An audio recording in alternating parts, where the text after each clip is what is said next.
Not a very sophisticated mallet here. Pretty low tech. But you're using physics, right? A wedge. You can lift a car up with a wedge.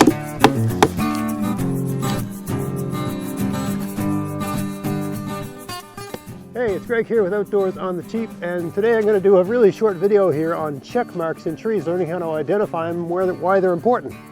So if you follow a large tree and you want to break that tree up, so this is a tree that's about 1 foot in diameter, and I cut the tree down and I've split it. I cut the tree down and then I broke it up into a 6 foot length. I basically cut it, using my axe, I cut off six feet of that tree, and then I split it using just an axe and some really just rudimentary wedges, right, that I just fashioned from a tree about 10 feet away. And I did all of that. It's nothing fancy. It's learning how to identify check marks in trees.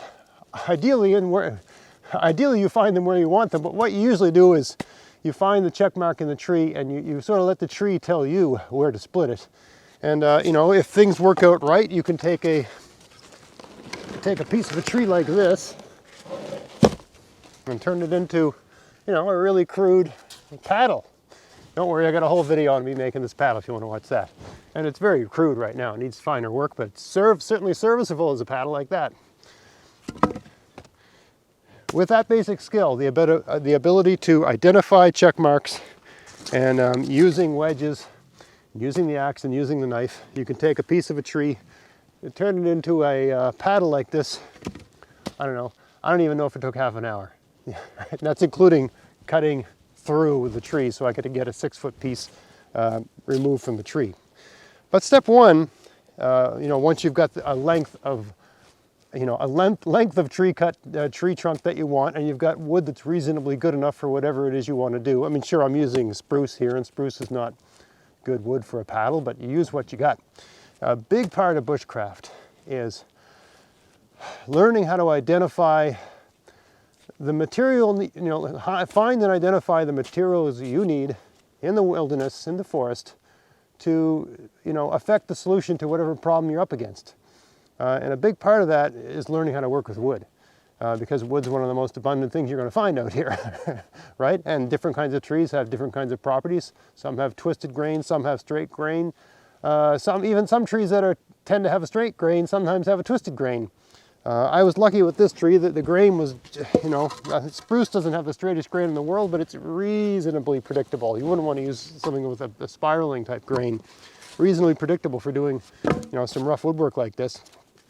But again, back to the topic of the video, step one is identifying the check marks. So, often all that's required is just, once you've got your tree split a little bit, you just often to get the check mark to show up, you just give it a whack. And sometimes it'll show up. You'll see a natural split. I see one there. So let's get that started with the axe.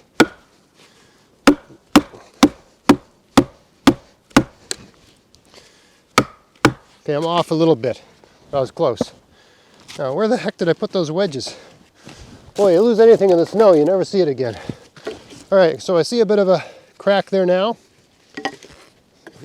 I'm going to put the axe like this, so it's a bit out of the way. Hope you can see what I'm doing here. Let me bring the camera in a little bit better. So the crack I identified as a check mark in this piece of wood was really no larger than like a hair. It just looked like a hair. Tiniest little crack, right? But based on that hair, getting it started with the axe, see how the axe just falls out now? Using a wedge, and you just work it along. You notice I'm not using not a very sophisticated mallet here. Pretty low tech. But you're using physics, right? A wedge. You can lift a car up with a wedge.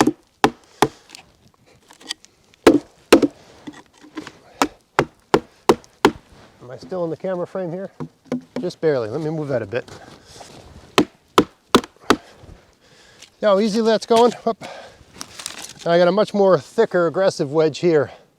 Because I got so much of this tree gone, I think we could pretty much seal the deal. How do you like that? Pretty quick, pretty easy. All right, I'm sure you got to have the right kind of wood.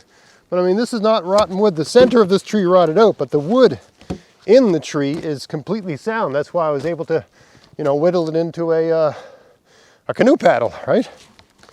But yeah, the reason this was so easy, aside from this tree having a relatively straight grain, was just the fact that I was following a check mark. I was splitting the tree where it was telling me to split it, not where I wanted to split it. You work around. That's a big deal of working with nature. It's just learning to understand it and just going with the flow, and then things aren't quite so hard. So there you have it. Identifying check marks in cut wood, whether you're splitting wood for firewood, or you're taking a 6-foot length of tree and splitting it down so you can fashion it into a makeshift paddle for whatever reason. Let's say you've lost yours, or it broke, or you got drunk and threw it in the fire the night before, whatever happened, right? Really handy skill to have, learning how to identify a check mark in a tree, because it just saves you so much work when you're trying to, take a fallen tree and, work it down into manageable pieces to make whatever you're trying to make. It doesn't have to be a paddle, right? Whatever you're trying to do for whatever reason, right? It can be handy, even if it's just a matter of making the wood easier to use as firewood, right? And it's a fun thing to play around with beside the campfire, at the end of the day, if you're out, out overnight and you're fishing or whatever, a hunting trip, whatever you're doing, just hiking, as long as you're safe, right? But you see, really, the axe doesn't play into it too much. The axe gets it started, and you're even using a mallet to get the axe started. Really, it's these wedges, right, that are doing all the work. It's good to have some different thicknesses of wedges, maybe a coarse one and a fine one and sort of a medium one, right? And you just play around. But learning how to identify that, I mean, sometimes check marks are very obvious, and sometimes they're just, the finest little hairline of a mark. It's just a line in the wood that identifies, the beginning of a split, even if it's the finest little thing. But oftentimes, if you start you get that started and start using wedges, you can split a tree open in like a minute, right? A 6-foot length of tree, just split it open like it's nothing. So it's a really great time saver. You learn to do it well, you look like a wizard around your buddies, that sort of thing. And you can also get neat things from a tree. Like this is a piece that just came off when I was making the paddle. This split came off and it went the length of the tree, all 6 feet of it.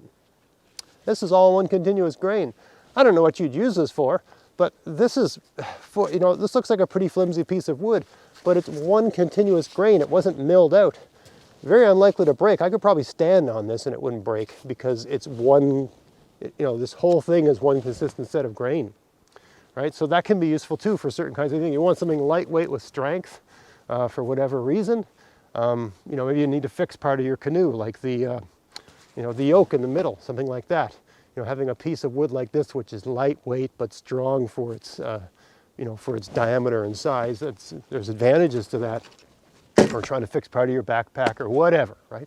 So anyway, check marks. Check marks and wedges, great thing to work on, great skill to learn, great thing to learn to identify.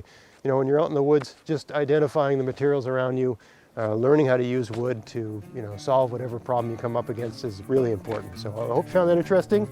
If you did, please like, share, subscribe. Click the bell if you want to be notified when I make new videos. You can also follow me on Facebook or Twitter. And until next time, enjoy the outdoors on the cheap. Thanks for watching.